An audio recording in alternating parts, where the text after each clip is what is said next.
L'invitation arriva sur un jeudi pluvieux, plié mince avec chagrin et temps, et cela arrêta Matthew froid au milieu de sa cuisine, l'odeur de pain grillé brûlé pendant dans l'air comme une mémoire qui refusa de passer à autre chose. Il avait été 3 ans depuis que son frère Aaron fut enterré sous un ciel gris d'Ohio. 3 ans depuis que Matthew devint un père célibataire par défaut à sa propre tristesse silencieuse. Et 3 ans depuis qu'il avait appris comment bruyante une maison pouvait être quand des enfants dormaient et un homme veillait content des regrets. La carte était simple, annonçant l'anniversaire de Rachel, la femme d'Aaron, et elle portait un poids qui fit serrer la poitrine de Matthew parce que rien à propos de ce rassemblement familial ne serait simple de nouveau.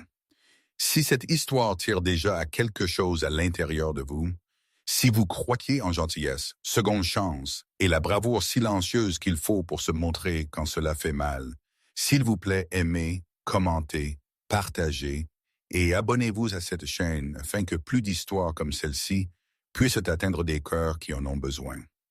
Matthew vivait dans une petite ville en dehors de Columbus, un lieu de maisons en briques et d'érable, où les saisons tournaient comme des pages qu'il n'était pas toujours prêt à lire.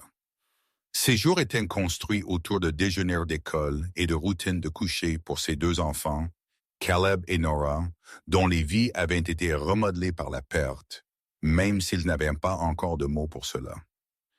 Être un papa célibataire signifiait que Matthew apprit à être 2 personnes à la fois, ferme et doux, pratique et endolori, et il portait la culpabilité de la survie comme une ombre qui s'allongeait chaque soir.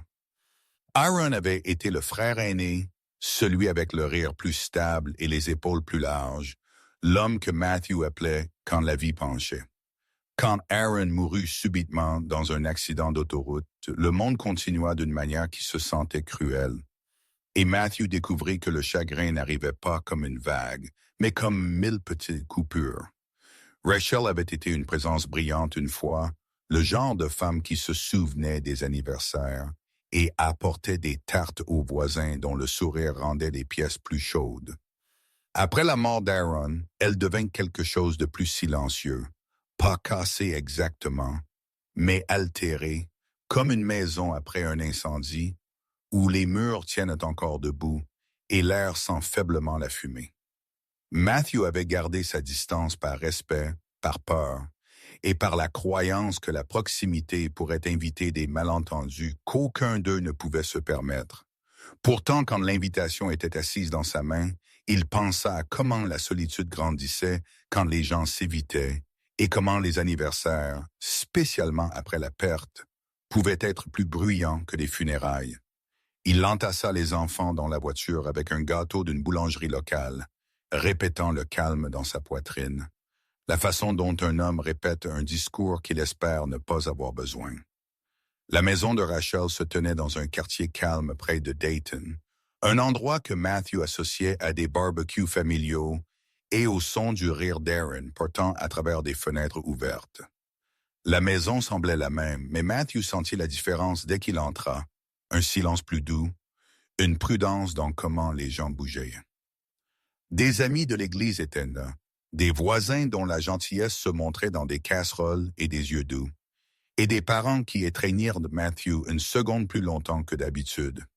Il regarda Rachel bouger à travers la pièce avec une grâce qui venait de l'endurance. Ses cheveux bruns tirés en arrière, son sourire présent mais retenu. Matthew remarqua la façon dont elle vérifiait sur les autres avant elle-même. Comment elle riait légèrement aux blagues, et puis dérivait vers la cuisine où l'évier devint un endroit pour respirer. Alors que la soirée se déroulait, Matthew sentit la tirade familière du conflit entre rester et partir. Il voulait honorer Rachel, être présent pour la mémoire de son frère, et montrer à ses enfants que l'amour ne disparaissait pas quand quelqu'un mourait. Mais il se sentait aussi comme un intrus dans un espace encore en guérison, un rappel de ce qui manquait. Il aida à laver la vaisselle, empêcha Caleb de rebondir sur les meubles, et se retrouva dans des moments calmes où le passé pressait près. Il se rappela Aaron lui enseignant comment conduire. Se rappela le jour où Aaron devint un père. se rappela la façon dont Rachel et Aaron s'étaient regardés à travers une pièce bondée, comme le reste du monde s'était aminci. Quand le gâteau fut coupé et les bougies éteintes, la pièce s'adoucit en conversation et les gens commencèrent à dériver loin. Matthew aida à ramasser les manteaux, ses mains occupées pour empêcher ses pensées de se répandre. Ce fut alors dans la lumière plus tamisée du salon que Rachel lui demanda de s'asseoir pour un moment. Son visage composé mais sérieux, ses yeux portant la gravité de quelque chose répété et lourd. Matthew sentit son pouls dans ses oreilles, un avertissement que la vie était sur le point de pencher de nouveau. Rachel parla sans drame, ses mots fermes, et ce qu'elle dit se sentit impensable, parce que cela réarrangea l'histoire que Matthew s'était racontée. Elle lui dit qu'elle l'avait regardé de loin ces dernières années, voyant la façon dont il se montrait pour ses enfants, la façon dont il portait le chagrin sans le laisser empoisonner sa gentillesse.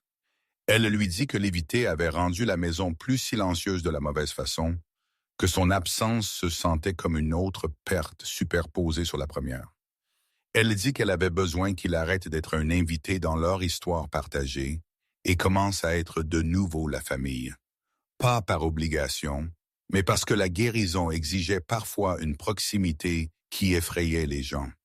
Elle lui demanda de rester connecté, d'être présent et de laisser les enfants grandir connaissant toutes les parties de la famille qui les aime.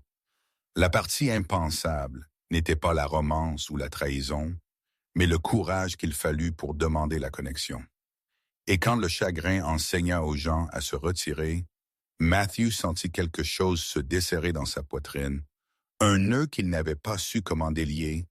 Il réalisa combien d'énergie il avait dépensé à protéger tout le monde de l'inconfort, y compris lui-même, et comment la protection pouvait devenir une prison. Il pensa à Aaron et comment son frère avait cru que la famille n'était pas une chose fragile à manipuler avec des gants, mais un lien vivant qui avait besoin de chaleur et d'honnêteté. Matthew lutta avec ce qui vint ensuite, parce que le chagrin n'est pas résolu par une seule conversation. Il s'inquiétait des limites, de ce que les autres supposeraient, du poids des attentes qui pourraient écraser quelque chose de tendre avant qu'ils ne grandissent. Il s'inquiétait pour ses enfants, pour le cœur de Rachel, pour sa propre capacité à naviguer un chemin qui se sentait à la fois juste et terrifiant.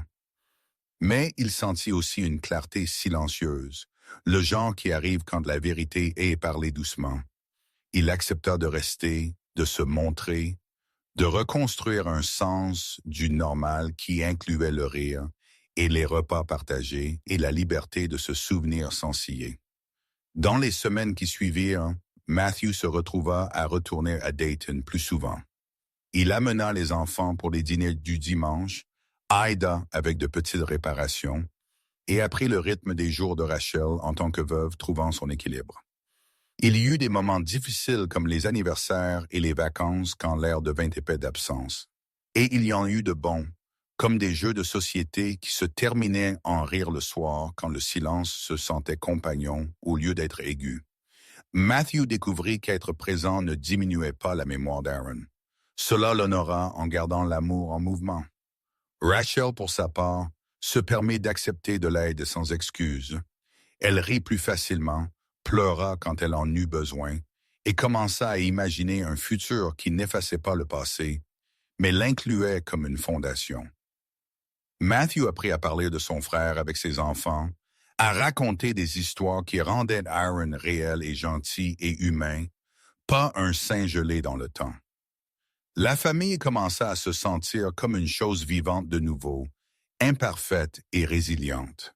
Près de la fin de cette histoire, si elle a atteint dans vos propres expériences de perte de courage ou de guérison inattendue, s'il vous plaît, prenez un moment pour aimer la vidéo, partagez-la avec quelqu'un qui pourrait en avoir besoin et abonnez-vous à la chaîne afin que ces histoires puissent continuer à trouver leur chemin dans des cœurs silencieux. Avant la fin, nous avons une demande spéciale pour vous. S'il vous plaît, commentez avec un seul mot qui décrit ce que la famille signifie pour vous. Parce que vos mots pourraient être exactement ce que quelqu'un d'autre a besoin de lire ce soir. Au prochain anniversaire de Rachel, la maison se sentit plus chaude, non pas parce que le chagrin était parti, mais parce qu'il avait été rencontré avec honnêteté et soin. Matthew regarda ses enfants jouer dans la cour, entendit Rachel rire avec des amis et sentit une gratitude qui le surprit par sa constance. Il savait que la route devant ne serait pas simple et que l'amour après la perte exigeait patience et humilité. Mais il savait aussi que se montrer avait tout changé. En choisissant la connexion sur la distance, Matthew honora son frère. C'est un homme frère. Renforça ses enfants et trouva un moyen de laisser le passé et le présent coexister sans peur. Les mots impensables parlés cette nuit ne brisèrent pas une limite. Ils ouvrirent une porte et à travers elle marcha la guérison, un pas ordinaire, brave.